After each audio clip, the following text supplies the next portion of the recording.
नमस्कार. सर्वांचे सोनेरी स्पर्श या यूट्यूब चॅनलमध्ये सहर्ष स्वागत आहे.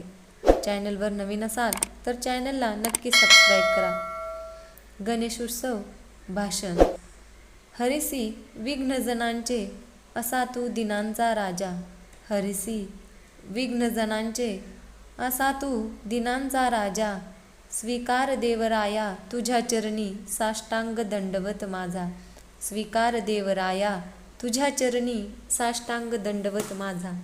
ज्यांनी मला मनोगत व्यक्त करण्यासाठी येथे आमंत्रित केले अशा गणेश मंडळाचे अध्यक्ष, या मंडळाचे सचिव, मंडळातील कार्यकर्ते व इथे उपस्थित असलेल्या माझ्या सर्व बांधवांना माझा नमस्कार. गेली कित्येक वर्ष झाले हे गणेश मंडळ सार्वजनिक गणेशोत्सव साजरा करत आहे.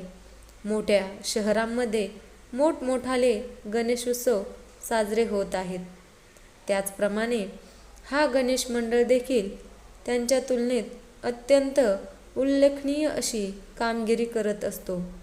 या गणेशोत्सवाच्या सार्वजनिक कार्यामधून आपण समाजामध्ये जनजागृती तसेच समाज प्रबोधन करायला हवे हे सांगण्यास मला अत्यंत आनंद होतो की हे मंडळ दरवर्षी अत्यंत चोखपणे अशी समाजकार्य पार पाडत असते. याचे कौतुक करावे तेवढे कमीच. यापुढेही या मंडळांनी असेच कार्य करत राहावे अशी मी गणपती बाप्पाच्या चरणी प्रार्थना करते. श्री गणेश हे हिंदू धर्मातील प्रथम पूज्य देव मानले जातात. आपल्या भारतामध्ये कोणत्याही कार्याची सुरुवात करण्याअगोदर श्री गणेशाची पूजा केली जाते. असे म्हटले जाते की प्रथम गणेशाची पूजा केल्यानंतर कोणतेही कार्य निर्विघ्नपणे पार पडते. गणपती बाप्पा आपल्या कार्यातील सर्व विघ्न दूर करतो व ते कार्य अखेरपर्यंत विना अडथळ्यांचे पार पाडतो. म्हणून कोणतेही शुभ कार्य करण्यापूर्वी गणेशाचे नाव घेतले जाते. त्यांचे नाव घेतल्याशिवाय कोणतेही कार्य सुरळीत पद्धतीने पूर्ण होऊ शकत नाही. मी आज तुम्हाला श्री गणेशाची एक कथा सांगणार आहे. या कथेमध्ये श्री गणेशाचा जन्म कसा झाला ते आपण पाहणार आहोत. पुराणानुसार देवी पार्वतीने अपत्य प्राप्तीसाठी पुण्यक या नावाचे व्रत कैवल्य केले होते. या उपवासामुळे आई पार्वतीस श्री गणेश पुत्ररूपात प्राप्त झाले. या उपवासासाठी शिवने इंद्रास पारिजातक वृक्ष देण्यास सांगितले, पण इंद्राने पारिजातक वृक्ष देण्यास नकार दिले. तेव्हा त्यांनी पार्वतीच्या व्रत कैवल्यासाठी पारिजातकाच्या वनांची बांधणी केली. शिव महापुराणानुसार आई पार्वतीला गणेशाला बनवण्याची कल्पना त्यांच्या सखी जया आणि विजया यांच्याकडून मिळाली.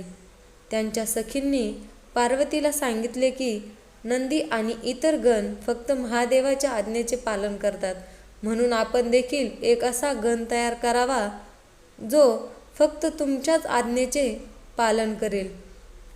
ही कल्पना देवी पार्वतीला खूप आवडली. या कल्पनेने प्रभावित होऊन देवी पार्वतीने ठरवले की आपण ही एका गणाची निर्मिती करावी. मग देवी पार्वतीने गणेशाची म्हणजेच एका पुत्राची निर्मिती केली. त्यांनी आपल्या मळीपासून गणेशाची निर्मिती केली. असे हे श्री गणेश सर्वांचे प्रिय असे देव आहेत. लहान मुलांना तर बालगणेश खूप आवडतात आणि गणपती बाप्पालाही मुले खूप आवडतात. गणेश चतुर्थी हा भगवान गणेशाचा जन्मदिवस म्हणून संपूर्ण देशभरात दरवर्षी साजरा करण्यात येणारा उत्सव आहे. गणेश चतुर्थीचा हा सण चातुर्मासात येतो.